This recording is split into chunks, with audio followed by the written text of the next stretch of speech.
go. I was so backed up. Tried mega coffees, prune juice, everything. Then Miralax. And hello, gentle relief without the harsh side effects. Ooh, how does it work? It works naturally with the water in your body for constipation relief. Find Miralax today at Walmart. Use as directed for occasional constipation. Some people just know they could save hundreds on car insurance by checking Allstate first. Let me check the GPS directions first before driving to the mall. Turn right at the light. In 1,000 miles, you will reach Montreal. Not Montreal, the mall. Recalculating. 6,000 miles to Nepal. No, the mall. Checking first is smart. Recalculating. So check Allstate first for a quote that could save you hundreds. You're in good hands with Allstate. Savings vary, subject to terms, conditions, and availability. Allstate Fire and Casualty Insurance Company and affiliates, Northbrook, Illinois. I'm Ed Evans, CEO of Consumer Cellular. No, we're not one of the big guys. Truth is, we don't want to be. If you're over 50, Big Wireless probably has you paying for more data than you might need. You could be throwing away thousands over a lifetime. We're not here to be the biggest. We're here to bring you something we believe is better. Our plans start at just $20. You'll get the same fast nationwide coverage without the big wireless bill. Call 1-888-FREEDOM or visit consumercellular.com/facts. Plans include $5 credit for auto pay and e-billing. See site for additional facts. The KFH Studios, powered by Devon James Injury Lawyers. Call 888-8888. That's 888-8888. From the Accident Recovery Team Traffic Center, don't worry about me, I called ART. Traffic conditions right now in the Wichita area looking good. Over the weekend, we had some closures, specifically I-135 southbound and some ramps up there at the North Junction. Those are all open once again. Traffic update from 98.7 and 1330 KNSS in the Accident Recovery Team Traffic Center. I'm Jed Chambers. Weather. Becoming sunny and a little cooler today, a high of 84 with a northwest breeze, 10 to 20 miles per hour. Clear skies, light winds, and upper 50s tonight. The heat is on Tuesday. Sunshine, south wind 5 to 15, high of 90. Mostly sunny, breezy, and 88 on Wednesday. That's your forecast from Storm Team 12. I'm meteorologist Jake Dunn. Kansas Fan Headquarters, 97.5 and 1240 KFH Wichita, KNSS HD2 Clearwater, and Odyssey Sports Station. Hey Wichita, it's Jacob Albrock. Stay right there for the latest breaking in sports talk. It's Sports Daily coming up next exclusively on 97.5 and 1240 KFH. Jim Rome here with your Rome Report. Game 1 of the NBA Finals was Thursday. That's a fact. Here's another. If you missed it because it was, quote, too small market for you, you are a lame, because that is a lame take. I'll give you an even lamer take now. The Tyrese Haliburton is the most overrated player in the NBA. That's actually the worst take in league history. No, wait. Here's one that's even worse than that. That his fellow players were the ones that hung that on him. After seeing him stab somebody else in the heart yet again Thursday, if anything, this dude is the most underrated player in the league. And now would be a pretty good time to stop with this nonsense about the Pacers fluking or lucking their way to the NBA Finals, as if that were even possible. I'm not saying they're going to win the series. I am saying put some freaking respect on them. And I am saying you're going to have to kill them to beat them, because these guys will never, ever tap on their own. Market 25 versus Market 47. Epic. I'm Jim Rome. 1 in 4 Americans have a disability. I'm one of them. I'm also a working mom who cares deeply about making sure every child with a disability thrives by getting their access needs met. We've got a trusted ally by our side. Easter Seals provides children and families the foundation for lifelong success through early learning programs, skills training, and prep for college and career. That's my Easter Seals. Make it yours. Join us at easterseals.com. 1 in 4 Americans have a disability. I'm one of them. I'm also a working mom who cares deeply about making sure every child with a disability thrives by getting their access needs met. We've got a trusted ally by our side. Easter Seals provides children and families the foundation for lifelong success through early learning programs, skills training, and prep for college and career. That's my Easter Seals. Make it yours. Join us at easterseals.com.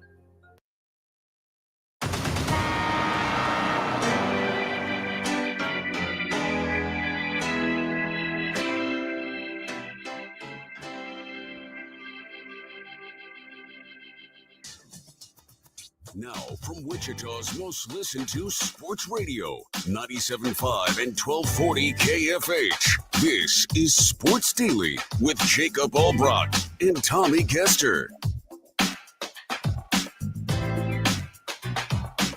Well, hey there. Good morning, everybody. Happy Monday to you. Way to get the week started here with us on Sports Daily. We appreciate it. Jacob Albrock alongside Tommy Kester, who is pulling double duty, producing things for us as well today. Always appreciate that. Hope Max is enjoying his day off.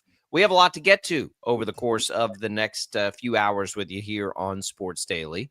Thank you, by the way, for listening to us on KFH. If you want to leave us comments on our video stream, you can do that on Facebook, YouTube, or X. You can also leave us voice messages through the Odyssey app if you're listening to us there. Even if you're listening to us after the fact, we will get those. And if they're still relevant the next day, we can certainly take a look at putting those out over the air. All you got to do is click that little microphone button, and you can listen to us that way too. We will get to Game 2 of the NBA Finals. We will get to the Royals weekend series, saved on Sunday from absolute disaster. And we will get to, or try to get to, maybe is the better word, this ruling in the NCAA, the revenue sharing ruling, the court case we've been waiting on and waiting on and waiting on has been ruled on. And now we get to try to figure out what it all means, which is challenging, I'll say, but we'll do our very best. We appreciate you being here. Tommy, good morning. How are you? I'm good. Happy Monday. Yeah, pulling double duty, producing the show today. Been a minute since I've sat in the producer chair. So hopefully, everything runs smoothly today, but feel good about it. Good to be here today and looking forward to jumping right in. Yeah, it'll be a lot. We will touch on everything. We'll of course have our next round of our Crestview Golf giveaway. We did that last week, and it immediately, which we had assumed and hoped would happen, became the most popular text contest giveaway we've ever had here on the show. A lot of interest in a round of golf out at Crestview, cart included for 2 people. Get out there and check out the facilities we talk about so often here on the show, and you'll have another opportunity every week in June. That will come a little later. We'll tell you how you can enter that and participate. Breath of relief, Tommy, for Royals fans as they enter their regular Monday day off. It's like they're playing a minor league schedule here lately. That was dangerously close to disaster there for the Royals. Yeah, it was. They needed every single run that they could get yesterday just to salvage the series. And, I know that they dropped the series overall to one of the worst teams in baseball, but, at least they avoided disaster, didn't totally get swept. And I felt like they showed that they could at least get the offense rolling a little bit. I was concerned after Friday and Saturday that they weren't going to be able to do so. Fortunately, they were able to get that done yesterday. Yeah, the White Sox aren't very good. They're not, they're not like Rockies bad, or I would even say like Pirates bad, maybe not even A's bad at this point. They can pitch a little bit, but they're bad. And they're one of the few times on the remaining schedule that the Royals get to play a bad team. So that was disappointing on the weekend. I don't think, however, and we'll get into this in a little bit, that things are disappointing overall, Tommy, because we're seeing the offense wake up a little bit. As the starting pitching is not what it once was, which honestly shouldn't surprise anybody because it was unrealistic, the offense has picked it up. I went in and did Sports Sunday with TJ last night. We've talked about it all year. They can't consistently score runs. Jack Caglione gets called up. They score 5 runs in 4 out of the 6 games since he's been called up. Now, he's not directly responsible for much of that at all. He had a big game yesterday, 4 hits, none of them, productive in the sense of driving in runs. But we wondered, what does a spark, what does a lightning bolt, what does a jolt potentially do for this team? And they're all sort of jolting out of their slumber that they had for 2 months of this season. We're seeing Vinny Pasquantino on fire. Bobby Witt Jr. is finding his power a little bit. Salvia is coming around a little bit. He's had multi-hit games and a bunch of games in a row lately. Still strikes out too much, but bad game on Saturday. Really bad game on Saturday. Bad game on Saturday, but by and large, since that call up, he's had multi-hit games a lot. Like he is starting to round into form a little bit. If he can find his power, and I'm not sure he can, but that would be significant too. And we'll get into him specifically when we talk about the Royals. But the offense in general is waking up a little bit here, doing things we haven't seen them do. I'm afraid they're going to need it because, again, expecting what we were seeing out of the starting pitching over the course of a year after what we saw last year just didn't seem likely. So now, this maybe balances that out a little bit as they get things settled out in the rotation. Yeah, I'm a little bit concerned about Cole Reagans. He did not have a good start over the weekend. He's not looked good since he's come back from the IL. And I don't know if, he's still dealing with the health and, everything like that, or if if he's kind of coming back down to earth a little bit. And so I think the next start for Cole Reagans should, I think, tell us a lot about his overall health and effectiveness and where the Royals ought to go, I think, with him moving forward. Yeah, I'm worried. I don't think he's right. And I don't know that he's looked right all year. I don't even think it's been since he's hurt. Maybe he can battle through it. And maybe, last year was a bit of an aberration. I don't know yet. It's too early to say any of that because it doesn't seem like he's healthy right now. Right. So it was really good to see Lorenzen come through yesterday and pitch a pretty good game. I mean, he gave up 2 runs in 6 innings, but it wasn't a blow up start like we've seen from him recently. So that was good, I think, and so if you can have the sum of all the parts in the rotation still be overly effective, you can afford to have one of the guys every now and then throw up a stinker. Yeah. And we'll look at each guy. That was, I thought that was, and it didn't look like it was going to start well, but yeah, I mean, Reagans has had, when you look at what Reagans did last year, where he was just flat dominant all the time, he's had just a handful of those, maybe 3 or 4 of those kinds of starts all year. So he's trying to find it. Whatever the issue is, he's going to have to work through it. They can't just say, oh, okay, well, Reagans and Lugo are going to be untouchable every time through the rotation. That was always a big ask. And so what happens if they're not? The good news is Noah Cameron has been a revelation this year. If Lorenzen can help stabilize that out too, it kind of goes back to, and I know they have the day off every week, but it kind of goes back to I wonder if they shouldn't just let 6 guys go for a little while until they get a chance to sort this out. When you have every starting pitcher in your rotation set innings limits in the same year, that's a tough thing to come to the next. They have to be able to work through that. They have to. And so that's another topic specifically with the Royals that we'll dig into. So we have that. We have the offense to talk about. We can talk about Salvi and what he's been doing lately. We'll hit all of that with the Royals over the next little while here on the show. When we come back, though, we got to try to dig into this NCAA ruling because it is the one we've been waiting for, the first and biggest domino to get college athletics to the next phase of its evolution. But in all honesty, it's very difficult to try to understand how A affects B, but we're going to do that. We'll tell you what happened. This was a late Friday news dump. You may not have even seen this over the weekend, but it's big. And we'll talk about it next. It's Albrocht and Caster. It's Sports Daily. It's a Monday. Happy you're with us.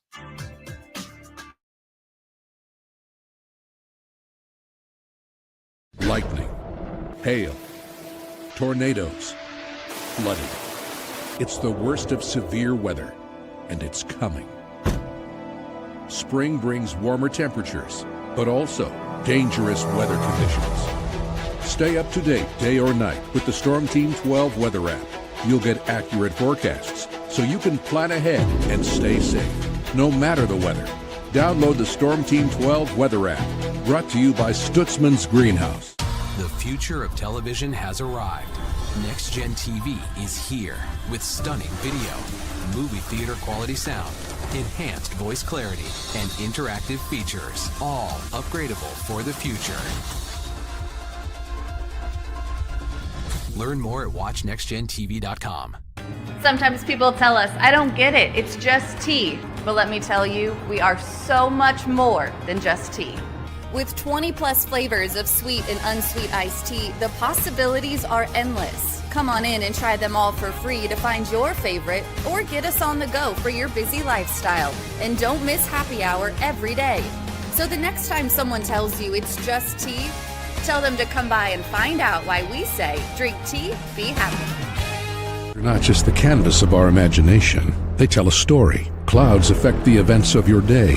Sometimes they growl, sometimes they inspire, but they're always the messengers of nature's mood, written in the sky. Storm Team 12 understands the language of clouds. We're dedicated to decoding their message so you know what to expect. Behind every cloud, there is a story waiting to be told. Trust Ross Jansen and Storm Team 12, alerting you first to the impact on your life. Jim Rome here, lighting up your afternoons on The Jim Rome Show. Catch me starting at 2 on Wichita's #1 sports radio, Kansas Fan Headquarters, 97.5 and 1240 KFH.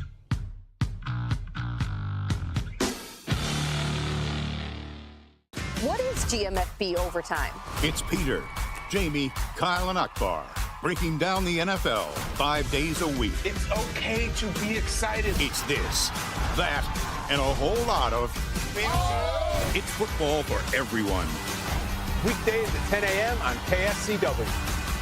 Odyssey is one of the most influential audio and entertainment brands in the nation. You already know Odyssey's iconic local radio brands in Wichita. But did you know Odyssey has the country's best collection of music, news, and sports brands? Odyssey is also a premium podcast creator, major event producer, and digital innovator. Odyssey brings people together across the country and right here in Wichita. Odyssey also delivers meaningful radio and digital audio results. Find out our story and impact at odysseyinc.com/Wichita. Make yourself known now. 31001 in traffic pursuit. Oh my God, here. Investigate TV Plus begins with real people. We investigate stories that impact you and inspire change every day. Something is broken. Real problems. Why are they hiding it? And real solutions. My daughter was dying in front of me. What was your reaction when he said that? Investigate TV Plus, weekdays at 3:30 p.m. on KWCH. Sometimes people tell us, I don't get it, it's just tea. But let me tell you, we are so much more than just tea. With 20 plus flavors of sweet and unsweet iced tea, the possibilities are endless. Come on in and try them all for free to find your favorite or get us on the go for your busy lifestyle. And don't miss happy hour every day. So the next time someone tells you it's just tea, tell them to come by and find out why we say, drink tea, be happy. Mornings are busy. We're here to make your mornings better. We report the stories that affect you. 3 more hospital lies from contaminated apple juice just a day after the FDA issued a recall. We're here to make your mornings better. Closing east and westbound lanes of K96 for repairs. With 12 News, you're prepared for your whole day. Scattered thunderstorms across the state into the afternoon. Stay a step ahead with 12 News this morning on KWCH and KSCW.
All right, welcome back in, everybody. It is Sports Daily here on KFH. It's Jacob Albrocht. It's Tommy Castor.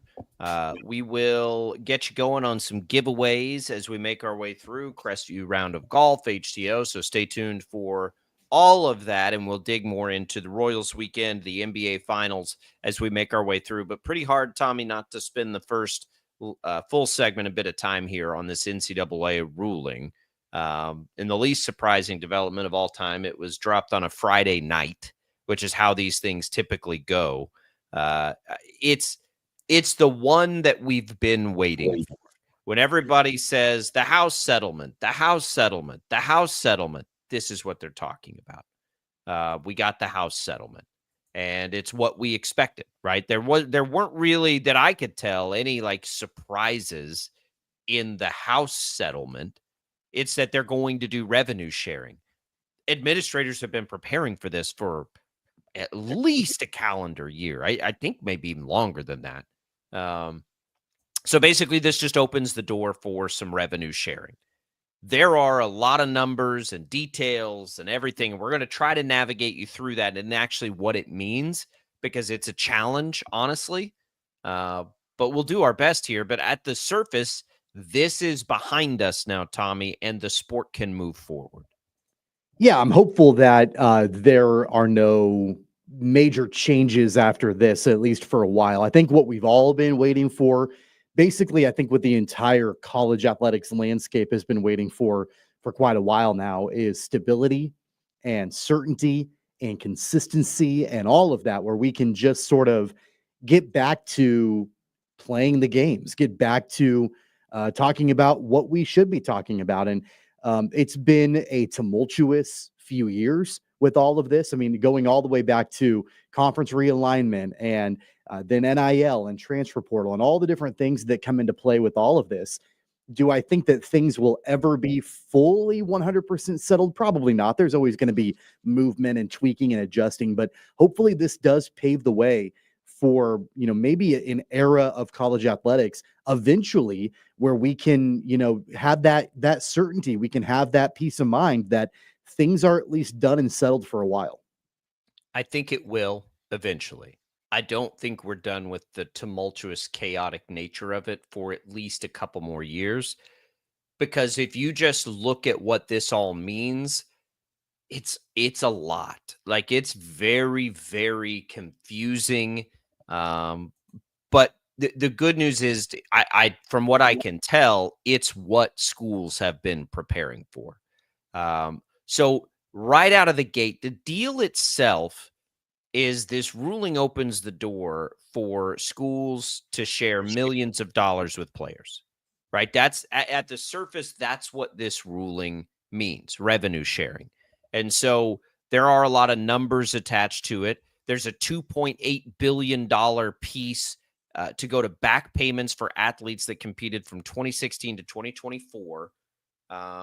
There's also increased spending baked into this. It's a 10-year agreement, I guess. And so that'll go up, and it's around $20 million. Schools will have about $20 million, $21 million to divvy up how they see fit. I think it's how they see fit. So you have all that, right? So schools now are going to share this revenue. That's the part that's going to make it hard. That's why you're getting, emails saying we really need your support right now, is because they have to share some of the money that they're getting. It also changes NIL potentially quite a bit.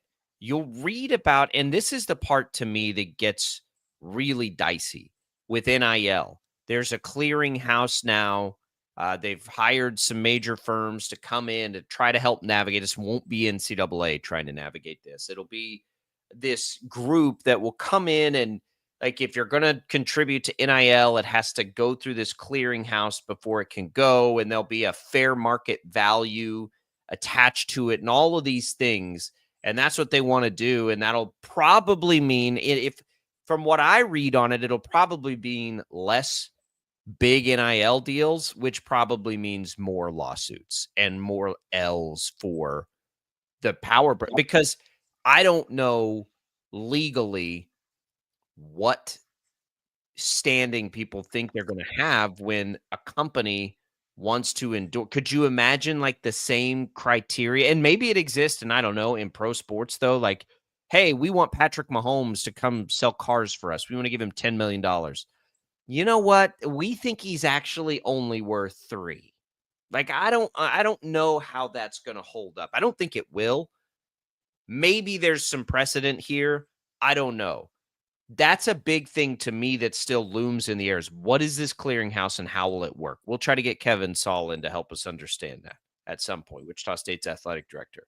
But I would also say that if that's the case, the way that does get very clearly navigated is through collective bargaining, is through making these athletes employees. Because I can tell you right now, Tommy, as employees, you and I have very strict rules about what we can and cannot talk about when it comes to products and how those are compensated. For the most part, like, that doesn't happen in our industry except for in specific circumstances. And there are very specific sets of rules and guidelines that have to happen in order for that to happen. We're employees though, right? And so, like, at some point, I think the next legal thing we're going to see is when somebody wants to spend a whole bunch of money for their school to sign a player, and there to be a point where somebody says, well, you can't do that. And then I think we'll see either another big lawsuit to determine, well, how can this happen? Or the next step to making athletes employees of some kind that can go under a contract that can be bargained out. And then that's ultimately where I think this needs to be and makes the most sense, because right now, without that, I don't know how you're taking money out of people's pockets. That's why they keep taking L's in the courtroom, because we're like, wait, that doesn't make sense. Like, well, how can you tell this person how much money they can earn? And so that I don't get it on that part. That's the piece to me that still lingers and I don't fully understand is what happens with the NIL and how do they police that or handle that and try to cap that, more importantly, from what the free market wants to pay these players. Yeah, it's funny. You and I are not athletes. We're not in that world, but there are some similarities. Like, you can draw some parallels between what you and I do and what these athletes are doing, as far as when you're talking about endorsing products and companies and things like that, because that's it's a fairly commonplace thing in our world, like going behind the scenes a little bit. I deal with that nearly all day long, not just here on Sports Daily and KFH, but with the entire Odyssey family of stations. We have products and companies all the time, locally and nationally, that want to use our personalities to endorse their products. And to your point, you're absolutely correct. There are very strict and clear guidelines and rules and regulations on what we can and can't do. The interesting thing about it is that it's not even just company policy. It's law. Like, what we are doing is law. And, so there are very clear lines on that from a legal perspective, because this sort of thing has been litigated in the courts. It's been, that there has been a precedent that has been set decades ago on what people in you and I's world, in our industry, what we can do and what we can't do, and how we have to be compensated, and how things have to be declared that, this is a paid sponsorship. And so those things, there are comparisons, there are similarities to what we're talking about right now with college athletes. There are some differences, obviously. As I mentioned before, you and I are not collegiate athletes. We're not performing on that stage, but yet, like, I think you and I and people that do what we do every day have a little bit of a unique perspective on the whole endorsement and compensation piece of what this whole thing looks like, because you and I deal with that all the time. Yeah, maybe that's why I've always thought that's the only way to truly police this is to. I mean, I can't tell you. I don't know if this has happened to you in your career. It's happened to me all the time, where I've had people, and it's not like serious. Like, people are joking around and they're like, hey, they've got a business. They're like, hey, I'll give you a gift card or whatever if you'll just mention this on your show. If you'll talk. legally can't do that. Like, it's got to run through the proper channels. We've got to disclose that you are a paying advertiser. That's the only way. We have to do this on the up and up. It can't be a behind the back, hey, here's a little, scratch for you if you can talk about this. That's not the way it works. That's illegal, and so there are some similarities between what we do and what's happening now in college athletics. The similarity to me is the enforcement. So, I will tell you that most television contracts, like full-time employment, with very few exceptions in the news industry, you're not allowed to do any of that, right? Like there's nothing you can't. It's forbidden in your contract. And there are lots of reasons for it. Usually it's like journalistic integrity. A sports talk radio show is different than that. Same both in the media. One's different from the other. I think that's important because the reason that can be the case is because we have contracts that define it. Now, there are also rules that we have to follow, is what you're talking about. We can get, and here's just a quick sidebar. This is why social media is so interesting. They don't have to follow the same rules we do. Social media can do anything they want. So you see people all the time endorsing products. They probably got paid for it. They don't tell you that.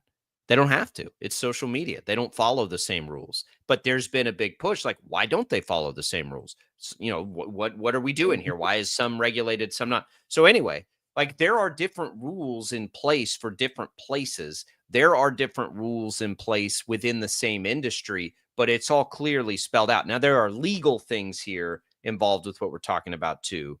I don't know if that's going to happen, but more simply, you can in some circumstances do that. You can't in others, and it's just clearly laid out. And so for me, when we've looked at this with college athletics, if they don't want this to be pay for play and they want it to truly be NIL, which if you remember the first couple of years of NIL, it really was NIL. It really was endorsement based, and then which will naturally happen. Everybody wants to win. Doing a summer camp or a clinic and getting compensated to do it or whatever. And then ultimately, of course, because people want to win, you have a Miami booster throw in whatever it was, several $1 million at a player. And you're like, well, what did he even do? What did he endorse? And then it's like, well, I mean, I guess if that guy wants to pay him, and I think that's right, unless you had a clear set of rules that says, well, you can't do that. If you want to donate a bunch of money, you got to just donate it to the school, and the school will then use it as revenue share, which is, I think that's why you're seeing commissioners, administrators really like this, because the money will ultimately now filter through them, and they can use that money again to work on facilities or do whatever they need to do. And it's not just going to pay. So of course the schools like that, right? You don't get to give it straight to the athlete. You have to give it to the school first, and then we'll give it to, I mean, it doesn't take a rocket scientist to understand that the schools are going to like that better.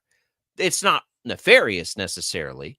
I think there are selfish reasons for that. And I also think there are practical reasons of it's going to be a lot easier to manage this if this all is coming from the same place and we can see what's happening a little more clearly. And so that part of it is good. But if you look at it from the athlete's perspective only, screw that. No, I don't want to do that. This guy wants to pay me. He doesn't want to pay you. He doesn't want to pay the school. He wants to pay me. Pay me. Why does that have anything to do? You know what I mean? No, that's not. And so I think that's to, again, for me, that's why I think we're probably one more big development away from the end game, which is everybody just being under contract. Then it's much simpler. Do you think the players sign a contract? Do the players want to be employees? Do they want to be under contract? And I think that's the big question about, is it more beneficial freedom to transfer, and do they want to do all those things? That's going to have to be a part of the bargaining, right? We'll do this, and you'll go under contract. But what's the benefit to the player? Maybe they get health insurance. Maybe they get assurances and guaranteed payments. Maybe they get a scholarship and it can't be taken away from them and used it. Yes, there will be enough advantages to players. Or if the league can organize this the right way, you say, okay, fine, don't come play in our league then, right? If you're a player and you don't want to sign a contract with somebody, you're not allowed to play in this league without a contract. How about making nothing? How about not getting prepared for the pro leagues? Like that's the if you're the schools, that's what you do. If you're the leagues, like you must be under contract to play in this league. If you don't want to follow these NIL guidelines that we have in place, okay, don't come play for us. Go do something else. Because ultimately, this is always going to be, when we're talking about football and men's and women's college basketball, this is ultimately always going to be the best place to earn money. Better than some off-brand league somewhere where you can, like, it's never going to be as big if this is done the right way as the potential to earn here. So that to me is the next big one. But the big one for now has gone through, and that's the revenue sharing portion. When I hear it quite simply, and again, it's all really complicated, is that they are allowed now to revenue share.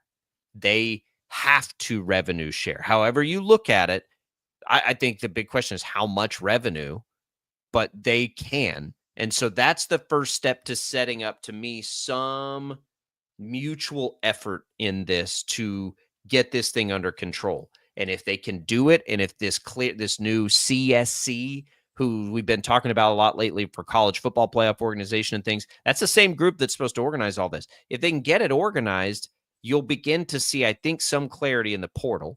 You'll begin to see some clarity in free agency, basically, that has become college athletics. And again, I think it'll still be a couple of years down the road. We'll be there. Rick says we move forward, LOL, just going to be another lawsuit or something. It will be initially, I think. But I do think this is, we're going to get settled out. Again, the time frame is hard to know. This one took forever. But we'll get some clarity on it. What's happening now is not sustainable. It's not going to be sustainable at all. For schools, it's not going to be, mostly for schools, right? For the athletes, they probably think it's way sustainable, but it's not. It's not going to stay. I mean, it just won't be. So hopefully this gets the structure in place to get college athletics. Again, we'll get Kevin Saul in at some point, and we'll have more of the details of the settlement here. I'll take you through a pretty good little winners and losers thing that I've seen today, and there's a lot of numbers with the specifics on this. The money that has to get back paid, how does that work? Who gets what? How do schools decide what to spend on? Tommy, like, this is the point now where it's like, remember when we always said Wichita State doesn't have to pay football players? They get to share the revenue. They'll share whatever portion of the revenue that it is that they have to share, but they don't have to pay football players. Yeah.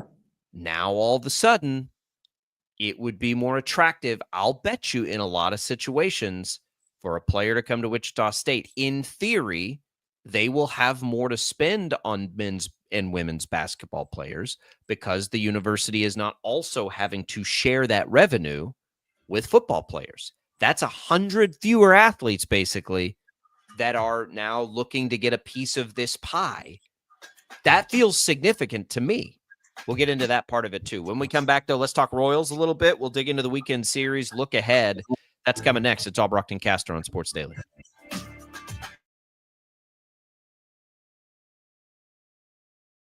Lightning, hail, tornadoes, flooding. It's the worst of severe weather, and it's coming. Spring brings warmer temperatures, but also dangerous weather conditions. Stay up to date day or night with the Storm Team 12 weather app. You'll get accurate forecasts, so you can plan ahead and stay safe, no matter the weather. Download the Storm Team 12 weather app, brought to you by Stutzman's Greenhouse. The future of television has arrived. Next Gen TV is here with stunning video, movie theater quality sound, enhanced voice clarity, and interactive features, all upgradable for the future. Learn more at watchnextgentv.com. Sometimes people tell us, I don't get it, it's just tea. But let me tell you, we are so much more than just tea. With 20 plus flavors of sweet and unsweet iced tea, the possibilities are endless. Come on in and try them all for free to find your favorite, or get us on the go for your busy lifestyle. And don't miss happy hour every day. So the next time someone tells you it's just tea, tell them to come by and find out why we say, drink tea, be happy. They're not just the canvas of our imagination. They tell a story, Clouds affect the events of your day. Sometimes they growl, sometimes they inspire, but they're always the messengers of nature's mood written in the sky. Storm Team 12 understands the language of clouds. We're dedicated to decoding their message so you know what to expect. Behind every cloud, there is a story waiting to be told. Trust Ross Jansen and Storm Team 12, alerting you first to the impact on your life. Jim Rome here, lighting up your afternoons on The Jim Rome Show. Catch me starting at 2 on Wichita's #1 sports radio, Kansas Fan Headquarters, 97.5 and 1240 KFH.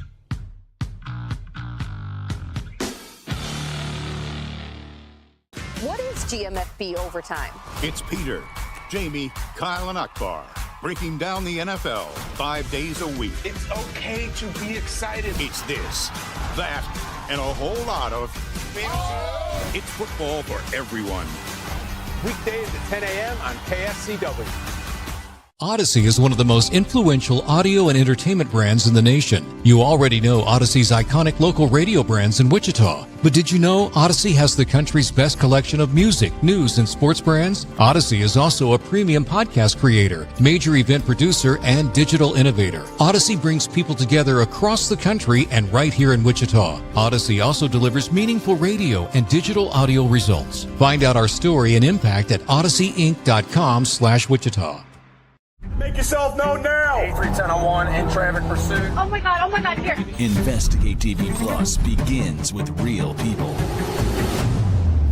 We investigate stories that impact you. And inspire change every day. Something is broken. Real problems. Why are they hiding it? And real solutions. My daughter was dying in front of me. What was your reaction when he said that?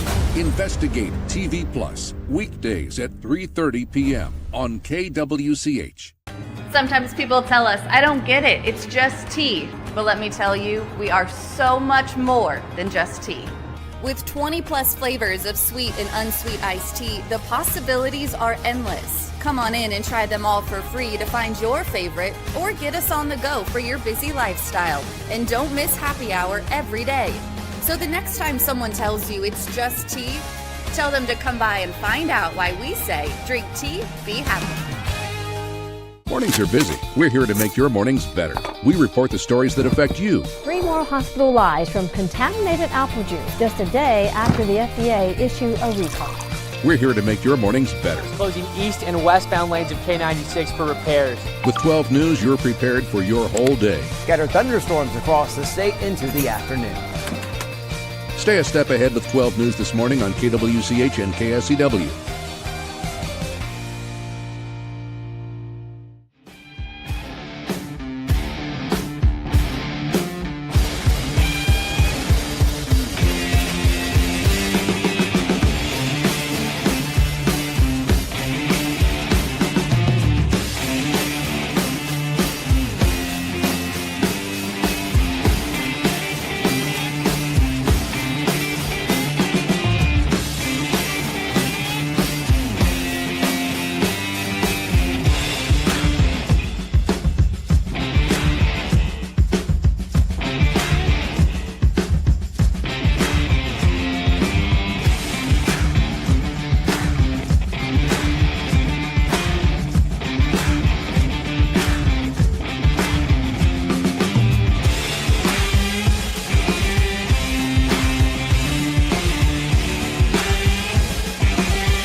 All right, welcome back in, everybody, to Sports Daily. Let's do it. Let's give away some golf here to start things off with our giveaways today. You can text for a chance to win golf for 2 at Crestview Country Club. Here we go. Text the keyword golf to the number 20357. One winner is picked every Friday in June. You can enter one time every 24 hours. Message and data rates apply. More details at kfhradio.com. You hear Tommy and I talk about it all the time. Crestview out getting ready for the Wichita Open. I don't think the facilities, at least in the time I've been out there, have ever looked better than they look right now. All this rain, the golf courses are fantastic, and you can get out there and check it out. Check out all the facilities at Crestview. Just text the keyword golf there to 20357, and good luck. As we know, a lot of you are trying to win that contest. If you didn't win last week, you got another shot this week, so get after it. All right, Tommy, let's talk Royals. It's nice that they got the win yesterday. We feel good about the win yesterday, right? Like they salvaged it. They're square in the mix here in a wild card chase. And for now, let's just assume that's the way it's going to stay. Detroit's not doing anything to slow down. Had we not seen Detroit finish the year the way they finished it last year, Tommy, I would maybe be more inclined to say eventually Detroit's going to come back down to earth. But I don't know that they're going to. I mean, they were the hottest team down the stretch last year, and they've just kind of continued that this year. So I think you sort of look at this in the lens of a wild card. And I think that's important to keep in mind because at some point, the Royals are going to have decisions to make on how aggressive they want to be. I think they're probably in a position where they can use help everywhere. Both, they could look at the rotation. I think more importantly and more impactfully, they can look at the bullpen. And of course, they can still look at a bat. What I think we do as fans, though, over probably the next month is really try to predict what of those things we think they're going to need the most help with. I think that gets really interesting now because the offense is waking up a little bit. The offense is reacting hopefully really well to the call up of Caglione. Maybe it's a coincidence in timing, or maybe it was the shot in the arm, that the offense needed. And this is without Cags even really being a run producer yet, to wake everybody else up a little bit. It looks like it's happening. Again, they had one stretch, Tommy, where they scored at least 4 runs, 3 games in a row. 1. And it was against the Rockies. Do we even count that? They scored 5 runs or more in 4 out of the 6 games they just played. And they played 2 teams that pitch well in St. Louis and Chicago. So I think honestly, like my gut tells me that their offense is waking up a little bit and will be better than it was before. Yeah, you mentioned the wild card. I think it's important to note that the Royals, even though they've, not won series as of late, a whole lot outside of the Cardinals series recently, they're not out of the mix by any means. They're a game and a half back of that last wild card spot. And the good thing too in the division is outside of Detroit, both Minnesota and Cleveland are up and down. Like they're not dominant either right now. And so they're right in the mix of things. You've got Seattle right there. You've got Toronto right there. You've got Tampa Bay right there. Like none of those teams are pulling away in the wild card by any means. So even though you're a game and a half back, they're not by any stretch of the imagination out of the wild card race at all, even though you would have loved to see them win the Chicago series and all of that. It's going to continue to be tough. They've got the Yankees coming to town and all of that, but you still should feel good. Everybody should still feel good about where they stand in the wild card race. As far as the offense is concerned, I think that there are still tweaks that can be made offensively from a lineup perspective. You and I were talking about that over the weekend. There are changes that I would make to the lineup today, like entering into the Yankees series. There are, as far as the order is concerned, I would definitely look at moving some things around because I think that even though you may have the right pieces as of right now, I don't think they're quite in the right order. And I would love to see a little bit of change in that regard to maximize the guys that you've got in the lineup. So one of those that you are on is Salvador Perez. Salvi had an interesting week. He had a really good series against the Cardinals, and they had a couple really bad games against the White Sox, and then a nice finale to the White Sox series. I don't know. There was a point where Salvador Perez looked like he was like all the way back. This would have been like late April into early May, probably. And then he went cold again. Now to me, I do think he's heating back up. Now, the challenge is games like we saw on Saturday where he strikes out 4 times. But let me say this too. That game, Tommy, was the first time since May 24th that he had struck out more than 1 time in a game. So I think we got to be a little bit careful, but your thought is to move him behind Cags. Now, I would tell you that I'm supportive of that, and it has nothing to do with Salvador Perez. I'm supportive of that because I'd like to see Cags protected on behind him. So I'm totally fine with that. I've always been fine with that. That was always my preference, to be perfectly honest with you, is to sandwich Cags there in between Vinny and Salvi, or in between Bobby and Vinny. I don't think now. I think you found Michael Garcia a really good spot in the lineup. So I'm fine with that. Are we willing to put Salvi 6th? I would say yes, absolutely. I would say yes too. And here's the thing. I think really when it comes to what we've seen so far with Cags, he had 4 hits yesterday. And I know that Salvi had a home run and all of that. But Caglione had 4 hits and no RBIs. There wasn't anybody on base for him to drive in at that point. There were multiple opportunities that the Royals had in Saturday's game when Salvi struck out 4 times.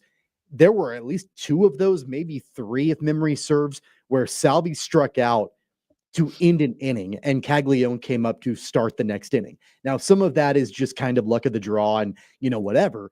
But the Royals have not been able to put Caglione in a position to be an RBI producer so far early on in his big league career. And I think the best way to do that is to put him immediately after Vinny Pasquantino in the lineup. I would go Pasquantino 4, Cags 5, Salvi 6th. And I know Perez is the captain. I know he's been your perennial cleanup guy for a long time, whatever.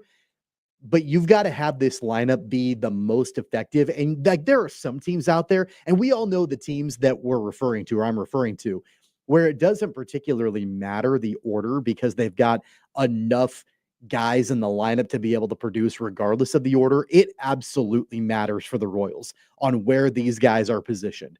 I think the top 4 are perfectly fine right now. I really like it. I like India, Witt, Garcia, Pasquantino.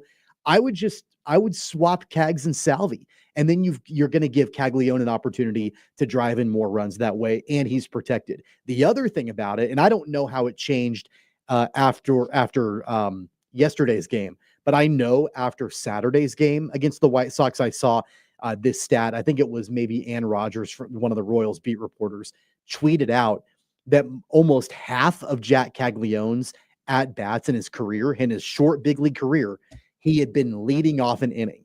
That's not ideal. That's not what you want to see for Caglione. You want to see him in the middle of an inning with runners on base to drive them in, not to start off an inning. And so I feel like there's an opportunity to tweak that lineup a little bit more and to get even more production out of that lineup. I agree. I have no problem with the move. I don't think it matters even that you're worried about Salvi because he's the captain. Hitting 6th is fine. Salvi's going to do whatever is best for the team. It's just what is best for the team. I do think we're seeing better baseball from Salvi than we saw when things were really going poorly and he just looked like he was never going to do anything. There was a stretch, Tommy, where he was striking out multiple times, like in every single game, it felt like. And there really was. I'm just going back to look to make sure, did it feel that way or was he really doing it? It was about every other game he was striking out at least twice. And sometimes it was more. But that was right after that stretch we talked about. So kind of right after late April, early May. That's what was happening almost every other game. And then he stopped striking out so much, and I think that's made a huge difference. Saturday notwithstanding. I know we're talking about one game. It's one game, right? Not to overreact about one game. Those 4 strikeouts were they were backbreakers for the Royals, runners in scoring position. And I know there was one in particular where it was in the 4th inning on Saturday's game. They had runners on 2nd and 3rd, nobody out. Salvi chased a terrible pitch in the dirt to strike out, and that was basically the end of it for the Royals in that inning. They did not get any runs across in that inning. We're talking about one game. I get it. those 4 strikeouts were bad from Salvi. It was 1 in the last 13. I know. And he hasn't struck out in 6 of those 13 games. He had no strikeouts in a game, and he had multiple hits in. Let me look real quick. I told you it's 1, 2, 3, 4. Yeah, it was 4 out of like the last 6. So I actually think he's coming around. Now, again, I also would put him 6th, but that's to protect Cags. I think Salvi looks better than he's looked most of this year. Obviously, Vinny Pasquantino does too. So Vinny is lights out right now. I mean, we were talking about, I remember not that long ago being like, man, is he going to be able to make it? Like his average was down in the like 2 teens or 220s, and not able to get on base. He looked lost up there. His average is what, over 280 right now? Like, come on. You couldn't be more on fire than he's on right now. And he's not going to hit, like, guys, he doesn't hit a ton of home runs, but he's productive. And right wouldn't it be great to have him in? Wouldn't it be great to have him in a position where he's getting on base and immediately following him is Jack Caglione to drive him in? I mean, think about Cags was 4 for 4 yesterday, right? Like, it'd be great if he was right behind Vinny to be able to drive Vinny in with how hot he's been lately. I just feel like that's a tweak they've got to do in the lineup. I don't know if they've got to do it because, and again, I do agree with you, but devil's advocate here, he was batting like 084 before he went 4 for 4. So most days he wouldn't have. Now he's putting the ball on the screws. So you just think that's good. And I agree with you. I think it's going to work out more often because he's putting the bat on the ball the way he is. I think it'll be fine. I'm supportive of the move. I'll tell you this, so I don't think they're going to make it anytime soon. I think they're pretty comfortable with the way things look right now. I'm impressed that he's still able to do this because there isn't much behind him in the lineup. That to me is the danger. Like, if I'm the opposition, I'm still not inclined to give Caglione much to hit right now because I can see how hard he can hit the ball. So I really don't want to put one in the zone.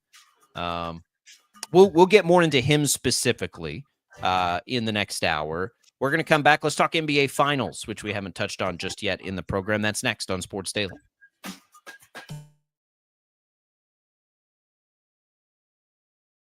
Lightning, hail, tornadoes, flooding. It's the worst of severe weather, and it's coming. Spring brings warmer temperatures, but also dangerous weather conditions. Stay up to date day or night with the Storm Team 12 weather app. You'll get accurate forecasts so you can plan ahead and stay safe, no matter the weather. Download the Storm Team 12 weather app, brought to you by Stutzman's Greenhouse. The future of television has arrived.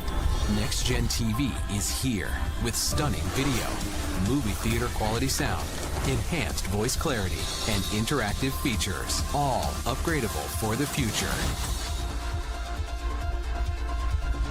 Learn more at watchnextgentv.com. Sometimes people tell us, I don't get it, it's just tea. But let me tell you, we are so much more than just tea. With 20 plus flavors of sweet and unsweet iced tea, the possibilities are endless. Come on in and try them all for free to find your favorite or get us on the go for your busy lifestyle. And don't miss happy hour every day.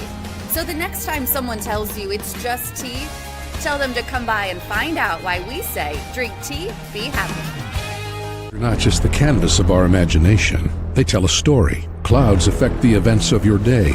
Sometimes they growl, sometimes they inspire, but they're always the messengers of nature's mood, written in the sky. Storm Team 12 understands the language of clouds. We're dedicated to decoding their message so you know what to expect. Behind every cloud, there is a story waiting to be told. Trust Ross Jansen and Storm Team 12, alerting you first to the impact on your life. Jim Rome here, lighting up your afternoons on The Jim Rome Show. Catch me starting at 2 on Wichita's #1 sports radio, Kansas Fan Headquarters, 97.5 and 1240 KFH.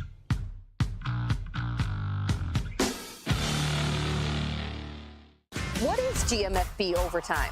It's Peter, Jamie, Kyle, and Akbar breaking down the NFL 5 days a week. It's okay to be excited. It's this, that, and a whole lot of fantasy. It's football for everyone. Weekdays at 10 a.m. on KSCW. Odyssey is one of the most influential audio and entertainment brands in the nation. You already know Odyssey's iconic local radio brands in Wichita. But did you know Odyssey has the country's best collection of music, news, and sports brands? Odyssey is also a premium podcast creator, major event producer, and digital innovator. Odyssey brings people together across the country and right here in Wichita. Odyssey also delivers meaningful radio and digital audio results. Find out our story and impact at odysseyinc.com/Wichita. Make yourself known now. 831001 in traffic pursuit. Oh my God, here. Investigate TV Plus begins with real people. We investigate stories that impact you and inspire change every day. Something is broken. Real problems. Why are they hiding it? And real solutions. My daughter was dying in front of me. What was your reaction when he said that? Investigate TV Plus, weekdays at 3:30 p.m. on KWCH. Sometimes people tell us, I don't get it, it's just tea. But let me tell you, we are so much more than just tea. With 20 plus flavors of sweet and unsweet iced tea, the possibilities are endless. Come on in and try them all for free to find your favorite or get us on the go for your busy lifestyle. And don't miss happy hour every day. So the next time someone tells you it's just tea, tell them to come by and find out why we say drink tea, be happy. Mornings are busy. We're here to make your mornings better. We report the stories that affect you. 3 more hospital lies from contaminated apple juice just a day after the FDA issued a recall. We're here to make your mornings better. Closing east and westbound lanes of K96 for repairs. With 12 News, you're prepared for your whole day. Scattered thunderstorms across the state into the afternoon. Stay a step ahead with 12 News this morning on KWCH and KSCW.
Now, from Wichita's most listened to sports radio, 97.5 and 1240 KFH. This is Sports Daily with Jacob Albrock and Tommy Gester.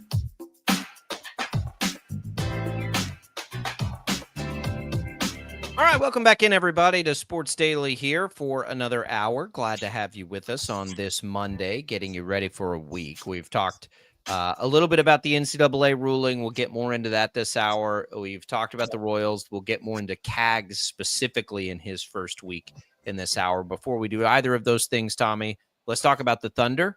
They get game 2, which we expected, right? It looked like it was going to be maybe just a massive blowout. Got a little closer than that. Indiana battled back a little bit. But they did what they needed to do. You can't go down 0-2 on the road. They split the thing. They do what they've done all postseason long, which is win a game following losing a game. And they look good on the way doing it. They kind of did their thing in that game. Indiana kind of felt like they did their thing too, and it wasn't enough, which I think is probably what we expected coming into the series. Can I tell you one of the things that I have such a major issue with the NBA and the finals? This is like a side note, like not even related to the game. I hate the scheduling. The scheduling is so bad for the NBA finals. It's the worst. To be honest with you, I completely forgot that there was even a game 2 going on because there was such a gap in between game 1 and game 2. They played game 1 on Thursday. Yep. Why did they not play game 2 on Saturday? Why didn't they play it on Friday? Yeah, I was looking Saturday. I'm like, where is the game? And I'm like, oh, yeah, it's the finals. They give them like 9 days off in between. What a terrible missed opportunity to have a game on a Saturday night because there wasn't anything else going on. You didn't even have the Stanley Cup finals on Saturday night. Like there was nothing outside of baseball going on Saturday night. A terrible missed opportunity, I felt like. Anyway, like that's kind of a side note. The good news is they'll play again on Wednesday. Oh my God. Why do we take such a break between these games? Tom, I've had this issue for as long as I can remember. I hate it. Drives me absolutely I can understand, like the series is reverting back to Indianapolis now. Like I understand taking a break for that. There is no need to take a break from Thursday to Sunday from game 1 and game 2 when both teams are in the same city and nobody has to travel. That makes no sense to me. But regardless, yeah, the Thunder get one. They're able to get back and even the series at, 1 game apiece. They had to have that. They had to have game 2. I was concerned that the Thunder wouldn't be able to bounce back after the back-breaking game 1 loss. I thought they looked pretty solid. I felt like they did what they needed to do. It did get a little bit close towards the end. But yeah, you feel a little bit better, I think, if you're the Thunder now heading back to Indianapolis, being able to even that series up.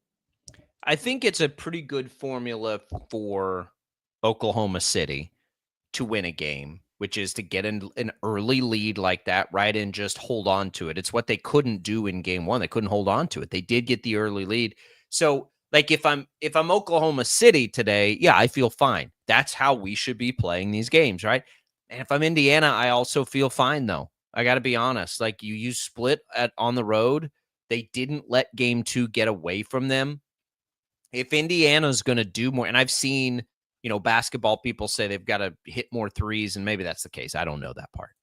But I can tell you that, like, psychologically, Indiana feels really good going back to Indiana. That game yesterday did not get away from them. It looked like it might. They are what that is to me. That's their thing, right? They're going to never go away in a game, which means they'll probably give themselves opportunities to win games. Now, they still have to execute at the end, and they have to count on Oklahoma City not executing. That's why I still like Oklahoma City. I think at the end of the day, Oklahoma City will execute, especially when you've got a guy like SGA who gets to the line and does those things to help win games at the end of games. But I don't think Indiana looks overmatched in the series to the sense they're like, man, they have no chance.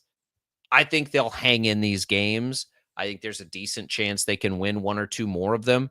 And we'll see because they're not as talented as Oklahoma City. At least it doesn't look like it to me.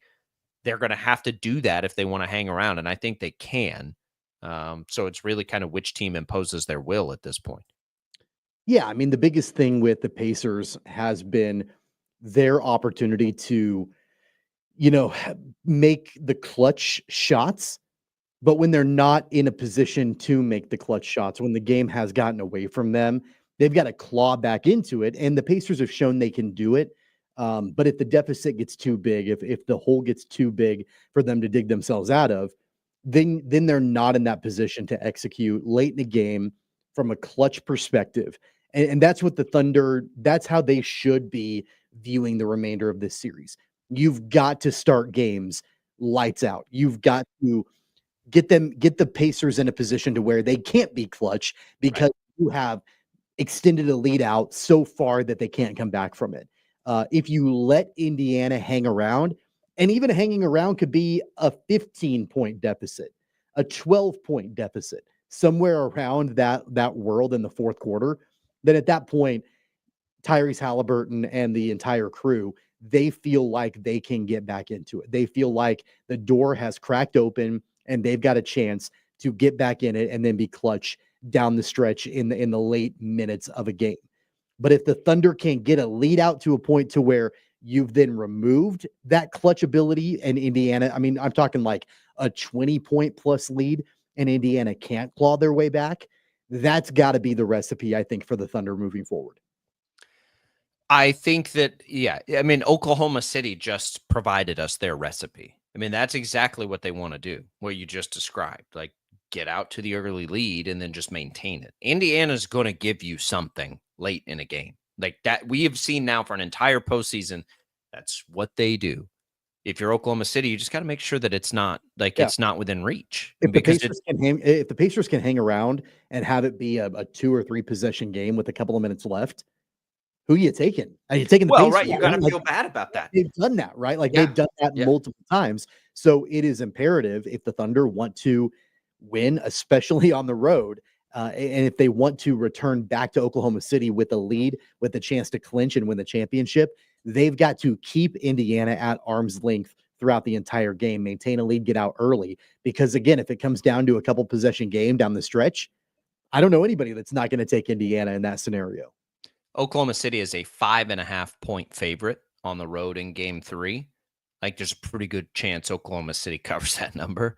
I think game 3 feels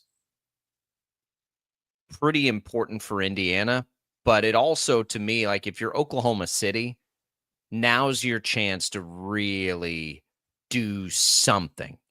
Like do something to kind of put them on their heels a little bit. And if you can go into their place after they had the thrilling game 1 and kind of do this stuff, well, basically just what you did in game 2, that's going to make it pretty hard for Indiana. If Indiana plays them tight or wins, I think we're looking at a really interesting series here. But, I'm with you. I think Oklahoma City's ultimately going to be what they are and do what they do and get the win here. I had a lot of conversations about the Thunder this weekend, oddly, more than I've had all year. And I know why. Obviously, they're in the finals and they're in the spotlight. But they're in an interesting position long term, like of what they do. They got so many picks. They're so good at making picks. They have a challenge, as small market NBA teams do, of like keeping guys and drawing in free agents. And like I'm looking at it and because you see the embarrassment of riches they have. They have all these picks. I think it's like 6 in the next 2 years, and a lot of them are first round picks.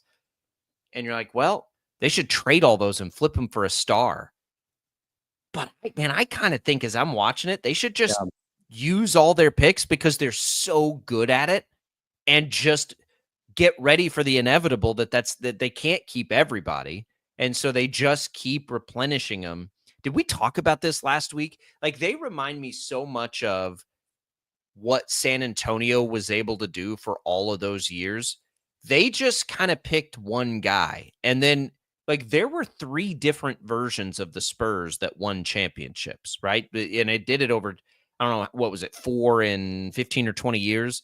Like it was, through the first 2, it was like, all right, we've got Duncan, let's keep Duncan. And fortunately for them, Tim Duncan loves San Antonio and loves that vibe and that, so it's like, okay, great. Then they were able to take different pieces to put with him. Another bad example on the other side, Dallas had Dirk, who loved being in Dallas. Great. That's fortunate, but they never could keep enough around him to do the damage. Ultimately, they eventually got Tyson Chandler and did it. Oklahoma City had a version of this already with their 3 stars. They had to, everyone's like, they chose Russell Westbrook. I don't think they chose Russell Westbrook. I think he's the only one that would stay. And it didn't work. So now what they look at this, I'm like, nah, keep the picks and just draft all the players. You're good at drafting players. Just keep doing it. Yeah, that's been the formula, for Sam Presti and for Mark Daigneault. And, they've built this foundation. Right. Star. I would just keep churning that out, right? And, trying to, hit on those draft picks. And then you can keep that window conceivably open longer term. Like SGA has been so phenomenal. Yeah. And what he did in game 2 compared to game 1 was his efficiency. And so, yeah, you've got the supporting cast around him. I think as long as you've got SGA as your foundational piece moving forward, as long as that can be, you keep riding that wave as best as you can. Yep, that's the Thunder. Again, game 3 will be on Wednesday. So stupid. We'll be back. We'll talk a little bit more about the NCAA ruling. What does it mean for the 3 Kansas schools that we follow? We'll have that next on Sports Daily.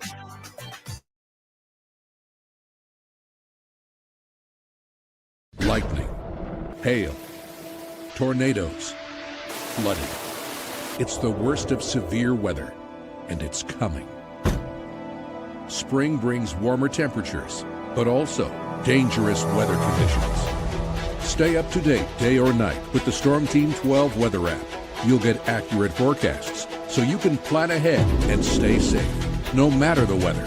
Download the Storm Team 12 weather app, brought to you by Stutzman's Greenhouse. The future of television has arrived. Next Gen TV is here with stunning video, movie theater quality sound, enhanced voice clarity, and interactive features, all upgradable for the future. Learn more at watchnextgentv.com. Sometimes people tell us, I don't get it, it's just tea. But let me tell you, we are so much more than just tea. With 20 plus flavors of sweet and unsweet iced tea, the possibilities are endless. Come on in and try them all for free to find your favorite, or get us on the go for your busy lifestyle. And don't miss happy hour every day. So the next time someone tells you it's just tea, tell them to come by and find out why we say, drink tea, be happy. They're not just the canvas of our imagination. They tell a story. Clouds affect the events of your day.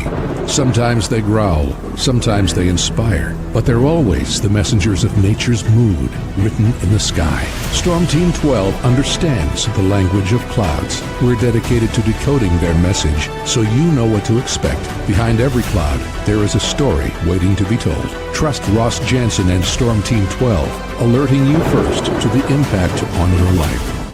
Jim Rome here, lighting up your afternoons on The Jim Rome Show. Catch me starting at 2 on Wichita's #1 sports radio, Kansas Fan Headquarters, 97.5 and 1240 KFH.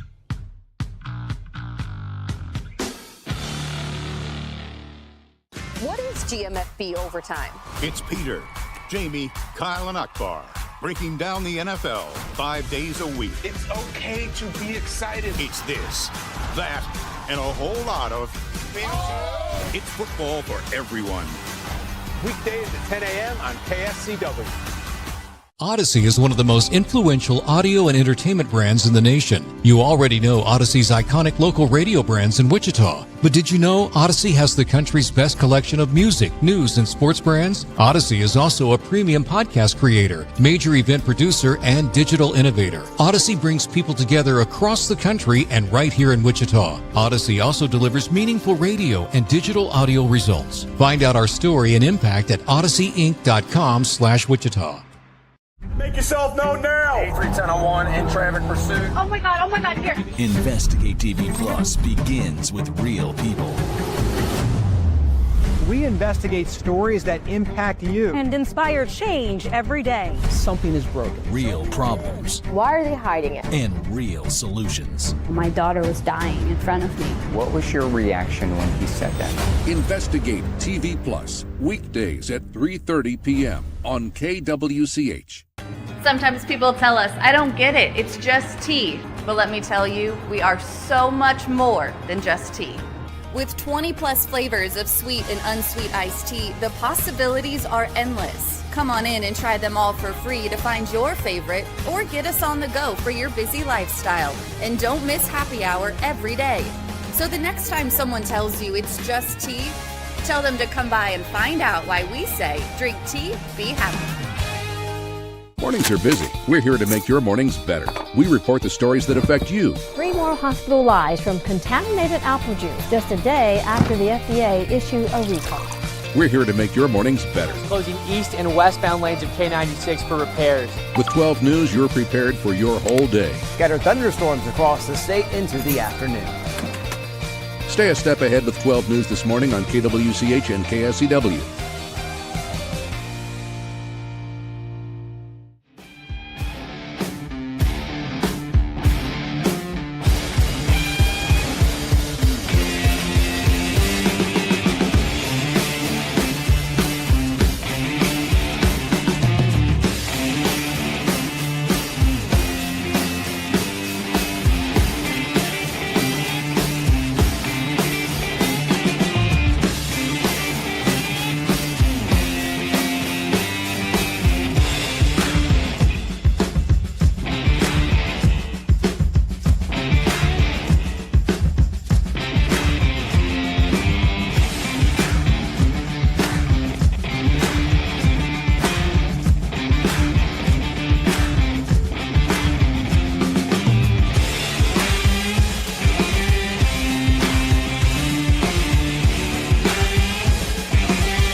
welcome back, everybody. Let's give away a little HTO for you. You want to get an iced tea as it's heating up, sun is shining. You can cool off with an HTO iced tea featuring the new cherry tea, one of 26 flavors to choose from. These will be good for East Wichita, West Wichita, or Derby. All you got to do is text the keyword T to 20357, TEA 20357. You can enter once per day. Message and data rates apply. Good luck, everybody. And cool off with some HTO on us. All right, we come back in. We went through sort of a bird's eye look on this NCAA settlement. We will have months probably to try to dissect this. So I think as you look at it, just to recap, the House settlement we've been waiting on for months and months is settled. There will be revenue sharing. They've set some parameters. Here are the dollars. Here's how it works. They have to go back and back pay everybody. All of that's going to be what it is, right? I think the future is what we're all far more interested in. What does the future look like? And how does it pertain to Kansas, Kansas State, Wichita State? I think, it's fun to think about. I'd hate to be the one having to sort all this out on those campuses. But I think it's a pretty tremendous opportunity for Wichita State. We teased that we'll start with the Shockers. Forever, my thought has always been Wichita State lives in an environment where they don't have to pay football players. So as payments are happening, it, in theory, based on history, right? It's not like we're pulling this out of thin air. This was a program not that long ago that had people fired up enough to do things with coaching contracts and all the things that they were doing. If they can generate that again, and they have to find the success before they can, I understand that. And it's harder than it was then. I understand that too. But if they can, in theory, the revenue share that they are required to do, and I don't know what their number is going to be. That's what we have to find out. Maybe we'll have that in the next little while. But if it's $20 million for schools with football, right? What is it going to be for a school like Wichita State? I don't know yet, but it sure feels like, Tommy, whatever that number is, will be able to skew more heavily to basketball that a lot of schools have to skew it to football because they have more players. Football is the big revenue driver. This is where, like, as you look around and read things, I'm reading one that has the Big East as a big winner in all this, like Big East basketball, because of that very, that thing. So here's what it says about the Big East. And this is a CBS Sports winners and losers article. So I'll just, read it straight from there for you. And this is, again, about Big East basketball. In theory, Big East schools could spend the entire $20 million salary cap on just basketball, or more realistically, spend $8 to $10 million when schools in the Big Ten and SEC are probably more like $2.5 to $4 million. There has been talk about some conferences trying to instill sport-specific spending caps, but there's pretty big skepticism, I guess, that would fly. Assuming it doesn't, then these conferences that don't, like the Big East, and they use them as the example because nobody has football, right, in the Big East. Whereas like the AAC, teams have football, but Wichita State doesn't have football. And so, yeah, like if there is a number being shared, schools are going to spend the majority of that number on football because football for them drives the majority of revenue. That's not the case at a school like Wichita State. So if now they have more money to spend on basketball, period, they can spend at least more than their peers. How does that number compare to the Big East or the Big 12? I don't know that yet. Like, are they going to like cap this at some number that, but in theory, I think that like it's not that far of a reach to say Wichita State could spend on basketball what K-State or some of these big, like what they are spending on basketball because they'll have to spend so much on football. I think that's very much a possibility, which is where we have always thought it should have been anyway. Yeah, and I wonder from a smaller perspective what that means with Wichita State's stature in the conference. Because as you mentioned, they don't have football. A lot of their colleagues in the American Conference have football. And so they're going to have to manage the budget. They're going to have to manage the spending amongst football and basketball and other sports where Wichita State theoretically wouldn't have to do that. So it makes me wonder, like, what does that mean from a competitive standpoint in that conference? And I would think if things move forward, this way, and I know that obviously there's the House settlement, but if there's no sport specific spending cap and all of that to level the playing field, it would lead me to believe that Wichita State, the expectation should be from a conference perspective that they are able to probably spend more than their counterparts in the conference. And then the question becomes, how then does that translate into success? Well, it should translate because they'll be able to they'll have a recruiting advantage in that sport. Memphis is a great and this is where this all still and this pertains to KU State. What I don't understand yet though is how they can keep the NIL portion down, right? If they are successful in this clearinghouse that they're trying to establish, that's where I think you'll see advantage Wichita State. Because if there's not an NIL component to this, then yeah, like Memphis has a hard decision to make. Memphis, who's been spending a ton on basketball, do they now need to spend that on football? Or do they punt on football, which is less likely because it's such a revenue driver? And then so yes, I think in theory, absolutely, Wichita State should have an advantage in the league in basketball because I don't think there's another basketball only school in the American, is there? I don't think so.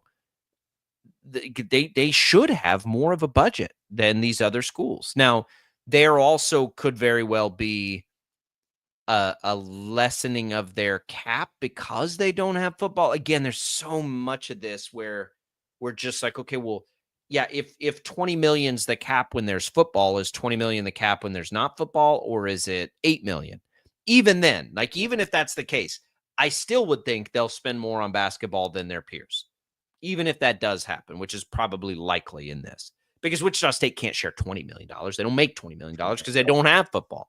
So that's for Wichita State. I think this is a win. I think for K-State, I think it's a wash because I think K-State balances things very well. So I think it's probably a wash for K-State, again, among peers. I think they'll continue to do what they've done, and you'll see it. So I don't think much will change for them as we're just talking about, like, compared to everybody else they play. They already do a nice job, in my opinion, of balancing all this out. KU's the really interesting one. KU right now, Tommy, if the same thing we just said about Memphis, like if this gets reined in a little bit and there's basically a salary cap, that will be interesting for Kansas. Kansas is building a new football stadium. Kansas is reinvesting big time into the football program. In a salary cap format, is that to the detriment of men's basketball? I don't want to say that's a reality, but I want to say it's absolutely a possibility. As they prioritize football, if there's only so much you can spend now, if they prioritize football, it means less of a priority on basketball. And I don't think they're turning back on prioritizing football.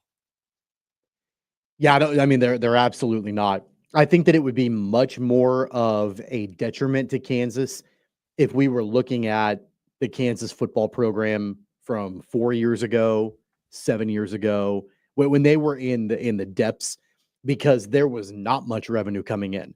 Right. They didn't spend. I remember, reading that Kansas was at the very, very, very bottom of the Big 12, and it wasn't particularly close as far as the amount of money that they were spending on football in general at that time, but they weren't making any money. The facilities were lagging behind. The player development was lagging behind. Obviously, they weren't winning. There wasn't a whole lot of revenue coming in, really, outside of the fact that they were lumped in with the rest of the Big 12 as far as the TV deal was concerned. At that point, they were able to make some money, but they were fortunate to be in a conference where they were able to generate revenue in that regard. I would feel a lot more negative about the long-term implications for Kansas if we were talking about the Kansas football program of the past. But they've shown the investment in Kansas football. They've shown that the driving of revenue has been extremely important. And so, yeah, like as far as the expenses, they're higher than what they were, but the revenue should be higher as well. And they should be on a much more level playing field with their counterparts in the conference from a football perspective. Now, I don't disagree with you as far as basketball is concerned. They're not going to be able to be, at least conceivably, head and shoulders above everybody else in their conference or nationally and going after players and that sort of thing, because while leveling the playing field is good for them from a football perspective, it's probably less than ideal from a basketball perspective. So I don't disagree with you there. Yeah, and I think that should be a level of moderate concern.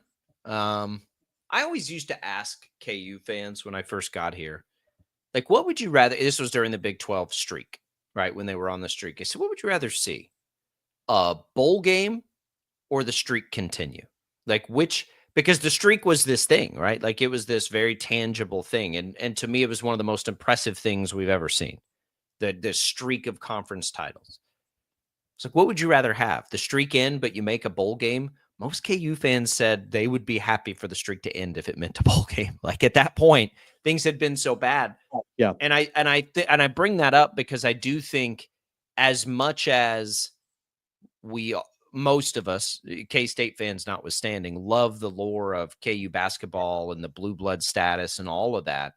I wonder, and it's not just Kansas, by the way. This would be the same case for really everybody but Duke and UConn as far as the blue bloods are concerned. Kentucky's going to have the same struggle. North Carolina is going to have the same struggle. Gonzaga won't, obviously, but like what happens now with these blue bloods that are also at football playing schools? If there can only be so much money spent, when you stack them up, football's always going to drive more revenue. I think you're going to end up having those schools that you just mentioned, and probably most Power 4 schools advocate for a sport-specific spending limit to try, not even necessarily to benefit them. It wouldn't benefit them directly, but to limit what the non-football schools can do. Your Villanovas, your Creightons, your Gonzagas, your UConns, like those are the programs that I think you'd be looking at. Even Wichita State, for that matter, to try to limit them and keep the playing field level from a basketball perspective nationally. But even if that happens, which is what this winners and losers article brought up, which they're skeptical that this could happen. But even if it did, Gonzaga's in that world, maybe Gonzaga's not the best example. UConn is going to spend more on basketball than Kansas will. Like, even if they put the caps in, unless they put the caps so low, right? But like these power programs that we know generate the money, like Kansas, right? It's not so much about it's about how they have to distribute the funds. They'll have, in theory, less funds to distribute. And I don't know what they distribute. So just like we're talking in hypotheticals here. They'll have, because they have to devote more to football of the money that they can spend, it in theory will mean less, even if they put a cap on it. These schools are still going to skew to football. I mean, they just are, because football, you can put a whole lot more butts in the seats, and the TV portions of the deals are largely based on football. What I wonder is what we've talked about forever, which is, should the Big 12 break out its basketball product in a separate TV deal? Does that create a different revenue cap for them under a new deal that's separate? Like, that would make some sense. But again, that's so complicated. I don't think we're anywhere close to that. I think in the short term, it's going to mean Kansas and Kentucky and North Carolina and some of these schools probably don't have the inherent advantages they've had for a long time as blue bloods, because they just will not be like, can you think of an example anywhere of a Power 4 blue blood basketball program that plays football that would prioritize basketball over football? Not a chance. No way. So I can't either. And so it's just it feels a little bit inevitable, right? That those blue blood basketball programs are going to take a hit here. Like, they're going to take a hit. Now, they'll still have their coaches to lean on. And in this is where this could all get thrown out the window. This is only if the NIL clearinghouse thing happens, if they're able to pull that off. Because if that doesn't happen, then it doesn't really matter, right? They'll make their money through NIL and you won't have to worry about it as much. The basketball players will get NIL earnings and whatever, fair market value, whatever you want to call it.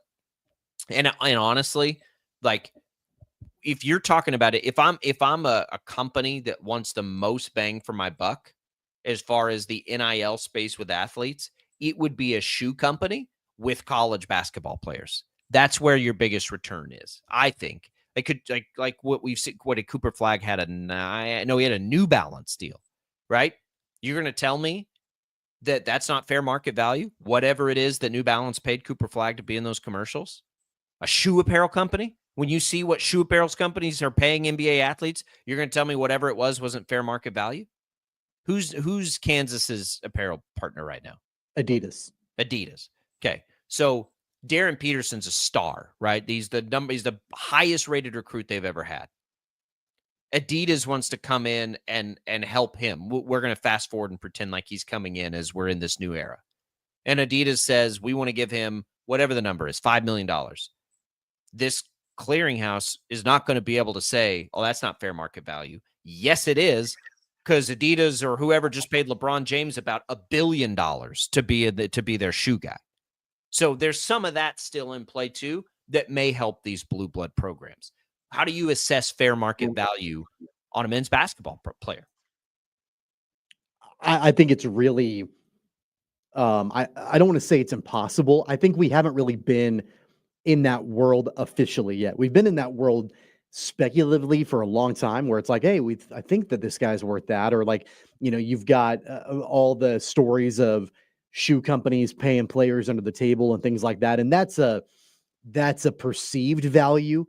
I think we're now in a world where you've got to try to, and these companies have got, there's a lot more evaluation that has to come into play to figure out what the actual cash value is for some of these players. That makes it really difficult.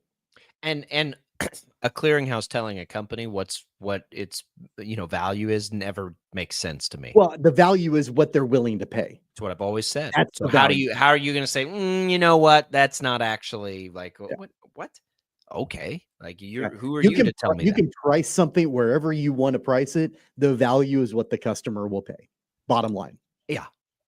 So, there's too much still unknown in this, but things to think about as we have rulings are non-basketball revenue. What does NIL look like? What does it look like for programs that have devoted certain dollars, certain places over the years? All of that. All right, when we come back, how about Cags' first week in the big leagues? We'll look at him specifically when we return on Sports Daily.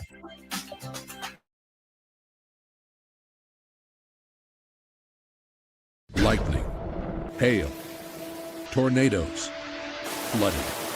It's the worst of severe weather, and it's coming. Spring brings warmer temperatures, but also dangerous weather conditions. Stay up to date day or night with the Storm Team 12 weather app. You'll get accurate forecasts, so you can plan ahead and stay safe, no matter the weather.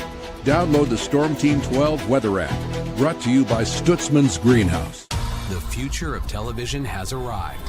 Next Gen TV is here with stunning video, movie theater quality sound, enhanced voice clarity, and interactive features, all upgradable for the future. Learn more at watchnextgentv.com. Sometimes people tell us, I don't get it, it's just tea. But let me tell you, we are so much more than just tea.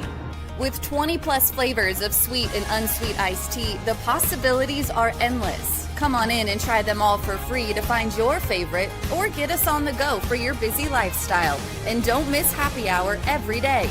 So the next time someone tells you it's just tea, tell them to come by and find out why we say, drink tea, be happy. They're not just the canvas of our imagination. They tell a story. clouds affect the events of your day.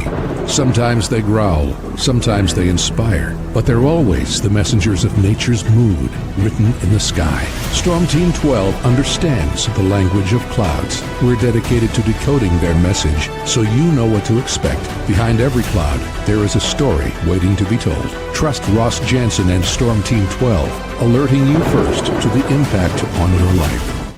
Jim Rome here, lighting up your afternoons on The Jim Rome Show. Catch me starting at 2 on Wichita's #1 sports radio, Kansas Fan Headquarters, 97.5 and 1240 KFH.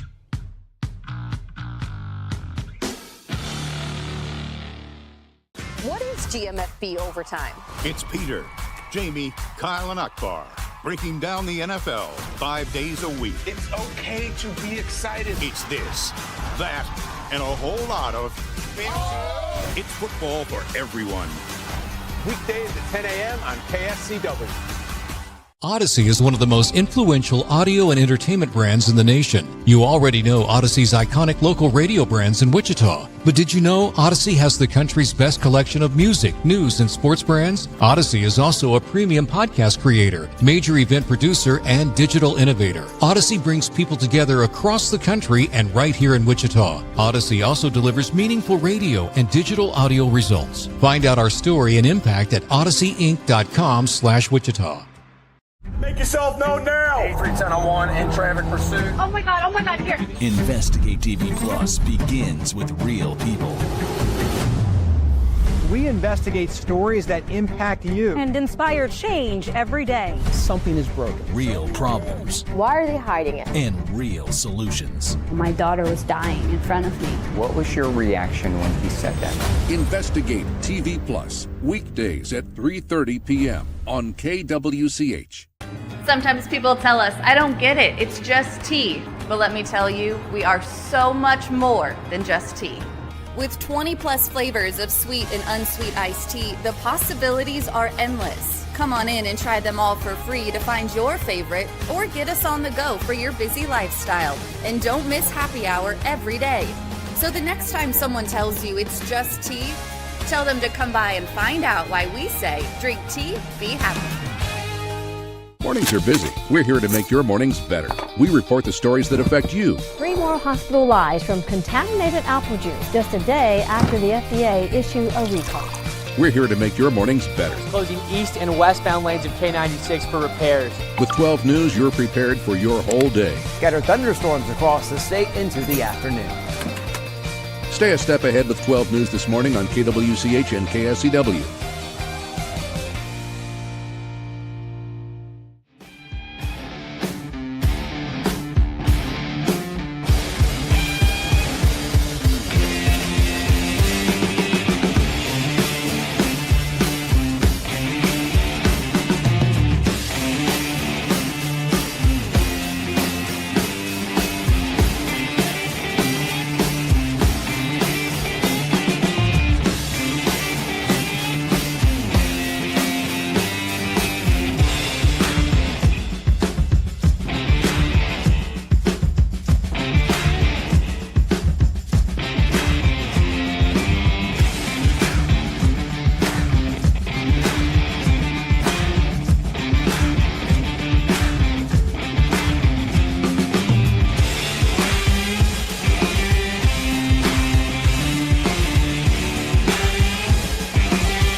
All right, welcome back in, everybody, to Sports Daily. Glad to have you with us. Thanks to Prairie Fire Coffee for keeping us fueled up each and every morning here on KFH and all across the Odyssey family.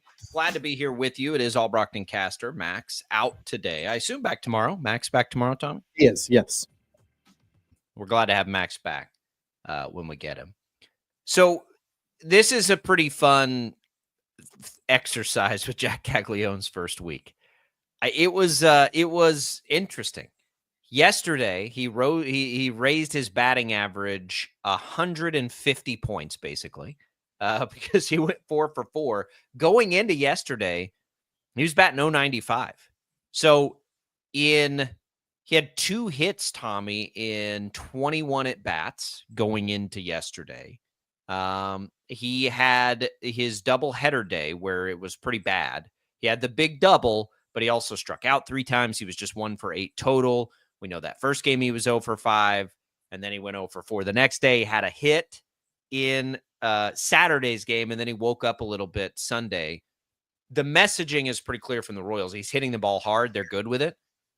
How long, though, do you think that lasts? The expectations we've joked about were way too high on Cags. We told you in the first hour, he is clearly lifting the boat. Like the boat is rising with him there. For whatever reason, doesn't really matter. Like it's totally doesn't matter why, but it's happening. Him specifically, though, how much rope do you think he's going to get with these games where he's hitless or 1 hit? Do you think fans are going to be patient? I think they will be as long as the rest of the offense picks it up, which is the best case scenario for him, by the way. Right now, there's no pressure on him because everybody else has stepped up.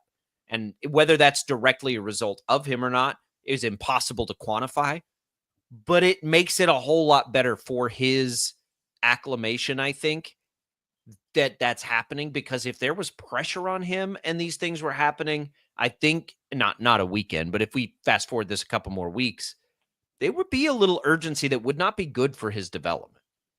Yeah, I don't think that there's any danger of a lack of patience with him. He's played, what are we at, like 6 total games in Major League Baseball right now. And it's funny because I've seen a lot of people on social media that whether you're comparing the bad or the good, there's always a comparison to a Royals legend. Right. I saw somebody the other day put up Cags's first like 5 games in the major leagues, and entering before yesterday's game when he went 4 for 4 and he had an 0.95 batting average, compared that with like George Brett's first 5 games in the big leagues, and he had like an 0.50 batting average to get started. Like people are like, it's okay. Like you're talking about a comparison here with a legend where he's outperforming even George Brett in his first few games. But then Cags has a 4-hit game yesterday, and I saw the comparison that like the only other Royals rookie to do that within the first few games was Bo Jackson. So like there's always a comparison, the good or the bad with Cags. I think there is like think about the longest leash that you could find and then make it even longer. That's the kind of leash that he's got. There's no concern that he needs to have. And that he will. Yeah. I think the Royals will give him that leash. I'm strictly talking about fans. There was a great risk in calling him up when they did. It doesn't happen for players for a reason. Players don't do what he did for a reason. I think all of this they needed him so badly. I think it probably jaded appropriate expectations to some degree. Again, I've used the comparison because it's the most obvious. Jack Caglione was not a Bobby Witt Jr. type of prospect, not a Bryce Harper type of prospect, like a transcendent, can't miss, Hall of Famer looking, you're like, we're probably, no, he's not that kind of prospect. He was a really good prospect, and he was flourishing in the minor leagues this year, but he was drafted 6th overall. He does a thing really well, which is knock the tar out off the ball, right? Like he hits the ball really hard. There are flaws, though. That's why he was the 6th pick. And so, like, you got to not try to make him what he doesn't even project to be, right? Guys beat their projections, or they don't live up to them all the time. They're just projections, but they're there for a reason, because there's a long history and track record in baseball of how guys are going to translate. And so just continue to understand that, and understand that, like, if all goes well, he's going to be a really good baseball player, really good, like a foundational baseball player. But it's not Bobby Witt Jr. At least I like that's not where people and I think that's what was happening, right? Oh, with Jack Caglione and Bobby Witt Jr., they'll have two pieces that teams would drool over. And, the only players, and again, these are great baseball people that get excited about prospects like we do. The only people that hit the ball as hard as he hits it are Shohei Ohtani and Aaron Judge. Like, well, let's let this kid be a kid because he got called up faster than anybody wanted him to, except for him. And like, there's going to be growing pains because there just always are. Hopefully, he helps this team be better, and I think he will. And honestly, that's all that matters right now. Like right now, Jack Caglione has to be better than Hunter Renfroe and MJ Melendez. That's the target. That's a realistic expectation. He has to be better than who he replaced. He doesn't yet have to be Aaron Judge. He just has to be better than them to warrant the call up in the first place, which happened too early, which I still agree with. I think they had to do it. But that's where we need to be looking with him. It's such a low bar. Honestly, it's such a low bar. And that's why I think I don't think there's any risk of there being any kind of impatience with him and his development. Outside of, batting below 100 for a month, which isn't going to happen. So I think, so then as we look into the numbers and we, the hits thing is a fun one because of it's such a small sample size and what yesterday did. He's not walking much. He doesn't have one yet. When I say much, that ultimately in his big league career, that's got to change. I will tell you though, through 6 games to have 4 strikeouts, I'm pretty okay with that. 3 of them came in one game or one day, I should say 2 games, but like, I'm pretty good with that. That to me was the biggest danger for him is that he was going to strike out more than he had. He's not doing that.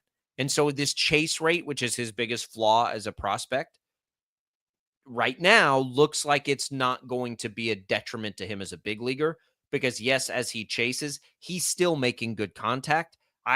To me, that's the best sign that we've seen from him thus far in his young career. The other thing that I will say, you want to talk about that being a great benefit, and I totally agree with you. The other thing that's been really nice is the way he's played right field. And I think that was a major question mark. How are the Royals going to deploy him in the field? And what I love is, and we've seen it a couple of times in a short 6-game span, is there's been a late game replacement type thing when it's been John Rave a couple of times come in and play right field. Vinny kind of sits at the end of the game or is pinch ran for, which I'm totally on board with to get some speed on the bases. And then Cags goes and plays first base for the last couple of innings. I love that. I would love to see that continue because I think that obviously late in the game, you want to have your best, defenders out there. And until Cags gets to a point to where he is full throttle at right field, I love the way that they're using that deployment. But I think in the time that he's played in right field, I think he's been fine.